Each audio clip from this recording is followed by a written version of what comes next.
Hello, good morning to all of you. स्वागत है आप सभी का स्मार्ट टीचिंग क्लासेस में। आज हम लोग मैथ चैप्टर 1 के बारे में देखेंगे, जिसका क्लास हमने पहले भी कल किया था और आज उसके आगे देखेंगे। कल हम लोगों ने देखा था यूक्लिड विभाजन एल्गोरिथम। यूक्लिड विभाजन एल्गोरिथम, इसमें क्या था कि इसमें नियम पढ़े थे। क्या था रूल? ये कहता है a बराबर बी क्यू प्लस आर। ठीक है। इसके बाद इसमें हम लोगों ने इस विधि से क्या निकालते थे? S C F. क्या निकालते थे? S C F. आज हम लोग देखेंगे S C F and L C M prime factor से निकालने के लिए। प्राइम फैक्टर मीडियम फाइंड करने सीखेंगे। एचसीएफ और एलसीएम को अभाज्य गुणनखंड विधि द्वारा निकालेंगे। किस विधि से? अभाज्य गुणनखंड विधि से निकालेंगे। अब अभाज्य गुणनखंड विधि क्या है? जैसे क्वेश्चन देगा 15, 25, 45 का अभाज्य गुणनखंड विधि से एचसीएफ एंड एलसीएम निकालें। हम लोग बच्चे में पढ़े थे कैसे निकालते थे? 15, फिर लिखते थे 25, फिर 45। अब दोनों का, तीनों का क्या करेंगे? एलसीएम निकालेंगे। 15 का यहाँ लिखने का, यहाँ 25 का निकाल लेंगे, यहाँ 45 का निकाल लेंगे। 15 कैसे करें? 3 से 5 बार में 15, 3 बचे 15, फिर 5 से ये एक बार में, फिर ये कैसे? 5 से 25, 25 बचा कितना? फिर 5 से 5 एक बार में। अब ये 45 है, 45 है तो 3 से खिलाने का, 3 बचे 15। अब यहाँ देखिए, यहाँ 3, यहाँ 4, 3 के बराबर में 4 आता है नहीं, इससे कम, तो यानी एक बार में 3, फिर 1 और 5, 3 बचे 15, फिर क्या कितना? 3 से 5 बार में 15, फिर 5 से एक बार। अब इसके बाद इसको सबको लिखना है, जिसका जो निकाले हैं। जैसे ये 15 है ना, 15 के ये सारे गुणनफल को लिखना है। ऐसे लिखते थे ना, 3 गुना 5 गुना 1। इसका किसे लिखेंगे? 5 गुना 5 गुना 1। इसका 3 गुना 3 गुना 5 गुना 1। अब इसको जिसका फैक्टर है उसके सामने रख देने का। अब 15 है तो 15 का 3 गुना 5 गुना 1। फिर 25 का कितना है? 5 गुना 5 गुना 1, 5 गुना 5 गुना 1। अब 45 का कितना है? 3 गुना 3 गुना 5 गुना 1, 3 गुना 3 गुना 5 गुना 1। अब क्या करेंगे? अब इसमें देखेंगे कि तीनों में कौन कौन मिल रहा है। जो मिलेगा वही हमारा एचसीएफ होगा। अब इसमें कौन मिल रहा है? इधर 3 है, 5 है, 3 है, नहीं मिला। 5 है, 5 है, इसमें भी 3 है ये, लेकिन यहाँ 5 है ना, तो ये 5 5 को मिला देगा। जो जो मिला उसी को मिलाना, देखना है तीनों में रहना चाहिए, एक में नहीं, तीनों में। अब ये एक एक, तो एक का तो कोई फैक्टर ही नहीं, एक एक करेंगे तो उसका एक ही गुना आएगा। अब इसके बाद इसको लिखने का, अब यहाँ लिखते हैं क्या आ जाएगा? एचसीएफ। जो मिला वो हमारा एचसीएफ कितना? पहला 5, फिर 1, 5 एकम 5। अब एलसीएम निकालेंगे। अब एलसीएम में क्या करना है? देखना है कि सबसे अधिकतम बार कौन है। पहले तो जो मिला उसको लिखने का, 5 1, फिर 1 5 यहाँ, ये हो गया 2 5। अब उसमें देखेंगे कि देखिए 3 यहाँ भी है, यहाँ भी 3 है, तो मतलब कौन है ज़्यादा? 1 2, ये है ना, तो ये 2 बार ले लेंगे। अब लिख देंगे 5 गुना 5 25, 25 तिया 75, 75 गुना 3, 5 तिया 15, फिर 3 सते 21, 21 1 22, यानी 225। एलसीएम कितना आ गया? 225। एचसीएफ कितना आ गया? 5। यही हो गया हमारा आंसर। इस तरह से निकालेंगे अभाज्य गुणनखंड विधि से। जब भी सवाल बोलेगा ये 2 नंबर में पूछता है, जब भी बोलेगा तो इसको इस तरह से निकाल लेंगे। यहाँ तक क्लियर है? अब उसके बाद अगला टॉपिक देखते हैं। अगला टॉपिक बोलेगा दशमलव प्रसार निकालने के लिए। जैसे दे दिया 2/3, इसका बोलेगा दशमलव प्रसार निकालें, तो कैसे करेंगे? नीचे से ऊपर वाला में भाग देंगे। 3 के बराबर 2 आएगा नहीं, इससे कम का दशमलव प्रसार निकालें। तो किसे पॉइंट देंगे, इसके बदले 0, 3 के पावर हम 6 बार में 18, फिर ये 2, फिर पॉइंट के बदले 0, फिर 6 बार में 18, फिर 2, मतलब ये क्या है, डॉट डॉट बढ़ रहा है, तो इसको ऐसे लिखेंगे 0.66 डॉट डॉट। इसका मतलब क्या है, इसका दशमलव प्रसार कल बताए थे कि जो पूरा पूरा ना कटे उसको क्या बोलेंगे, अशांत दशमलव प्रसार। कैसा है, अशांत दशमलव प्रसार। यहाँ तक क्लियर है। ये क्वेश्चन भी 2 नंबर में कभी कभी देता है और ऑब्जेक्टिव में भी पूछता है कि इसका किसका दशमलव प्रसार शांत है, किसका अशांत है। फिर उसके बाद पूछता है, उसका अगला टॉपिक आता है, एक टॉपिक है जिसको हम पढ़ते हैं कि 2 संख्याओं का गुणनफल बराबर HCF गुना LCM, ये पढ़ते हैं। अब इसमें क्या है, 2 संख्या, मान लीजिए कोई एक A है, दूसरा B है, और इधर क्या आ जाएगा, HCF गुना LCM। अब सवाल में क्या करता है बोर्ड कि HCF और LCM दे देगा, पहली संख्या दे देगा, बोलेगा दूसरी संख्या निकाले, या तो दोनों संख्या का गुणनफल दे देगा, बोलेगा HCF दे देगा, बोलेगा LCM निकाले, या फिर दोनों संख्या का गुणनफल देके, जैसे यहाँ देगा तो HCF LCM दिया हुआ है, हमको बोला दूसरी संख्या निकालने के लिए क्या बनाएंगे, दूसरी संख्या के लिए HCF गुना LCM, ये तो यही रहेगा, बट ये गुना में है ना, इधर आएगा तो भाग, ये फॉर्मूला यूज करने का। फिर अगर HCF, ये दोनों संख्या का गुणनफल दे दिया और HCF या तो LCM बोले निकालने के लिए, तो जिसका जो बोलेगा HCF बोलेगा तो HCF को रखने के लिए, और इसको क्या करेंगे A गुना B, इधर A गुना B बटे LCM निकाल लेंगे, यहाँ LCM। HCF बोलेगा निकालने के लिए तो LCM भाग में, और LCM बोलेगा निकालने के लिए तो HCF भाग में। तो ये फॉर्मूला, इस प्रकार से ये इसका सवाल देखते हैं। पहले इसका एक स्क्रीनशॉट ले लीजिए ताकि पढ़ने में आसानी रहेगा।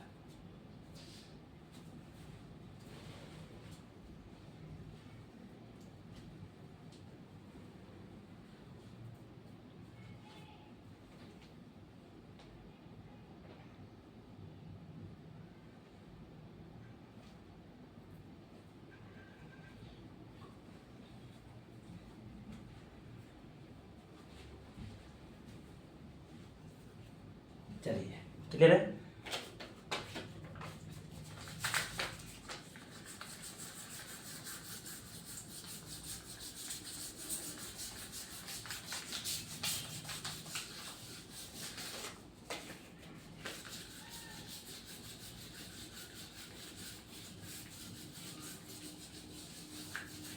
आप देखते हैं आगे क्या पढ़े अभी, 2 संख्याओं का गुणनफल बराबर HCF गुना LCM। अगर यहाँ लिखेंगे पहली संख्या गुना दूसरी संख्या बराबर HCF गुना LCM।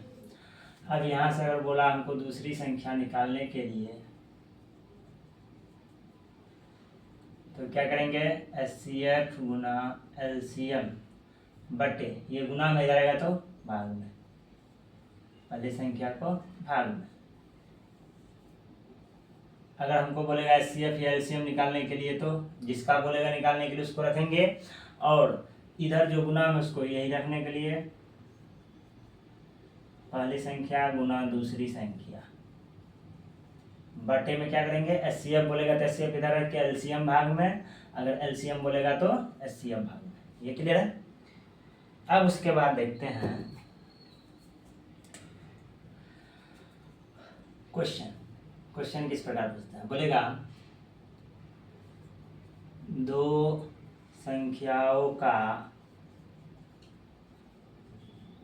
गुणनफल 535 है तथा HCF 15 है, तो LCM निकालें। इस प्रकार से देगा, तो क्या करेंगे इसको, तो यहाँ लिखेंगे, फॉर्मूला जानते हैं, क्या जानते हैं,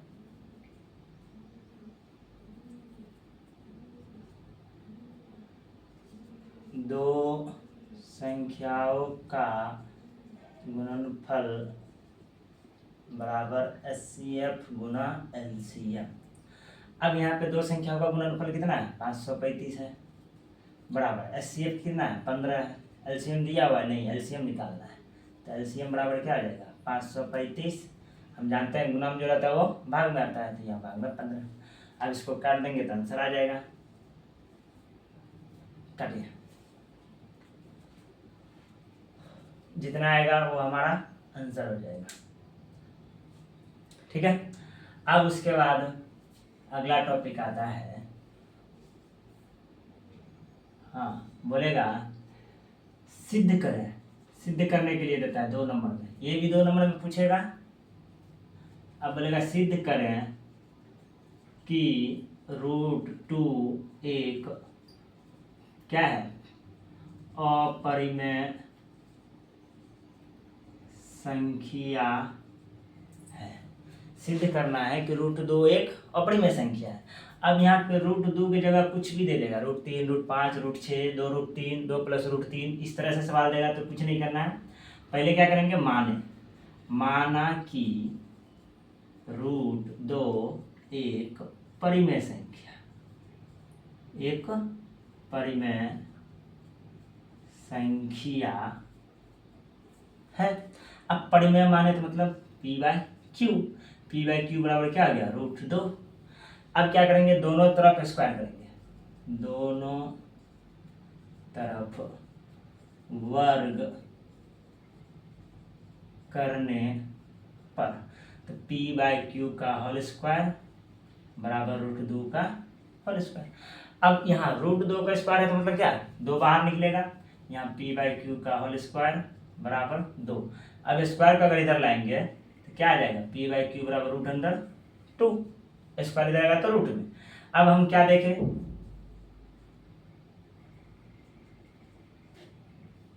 कि जो हम माने थे वही फिर से प्राप्त हुआ।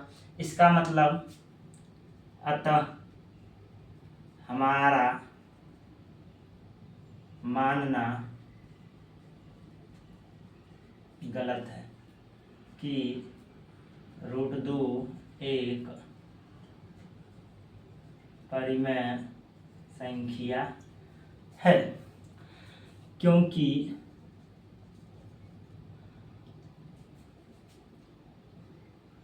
√2 को परिमेय संख्या मानकर हल किए तो दायां भाग में P/Q प्राप्त हुआ, जो परिमेय संख्या है, तथा बायां भाग में √2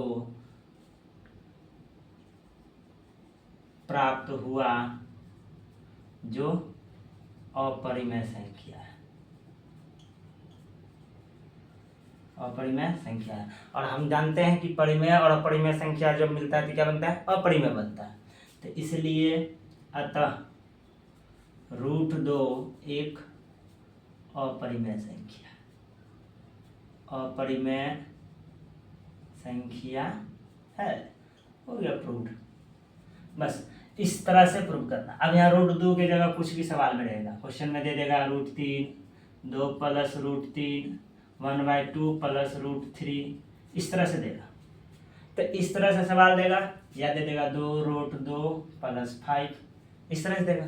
तो कुछ नहीं, बस इसी तरह प्रोसेस रखना है, सिर्फ संख्या चेंज करना है, बाकी इसी तरह बनाना है। क्लियर है? यहाँ तक बन जाएगा। चलिए, तो ये था हमारा लास्ट टॉपिक। बस इसी के साथ हमारा चैप्टर 1 कंप्लीट हुआ।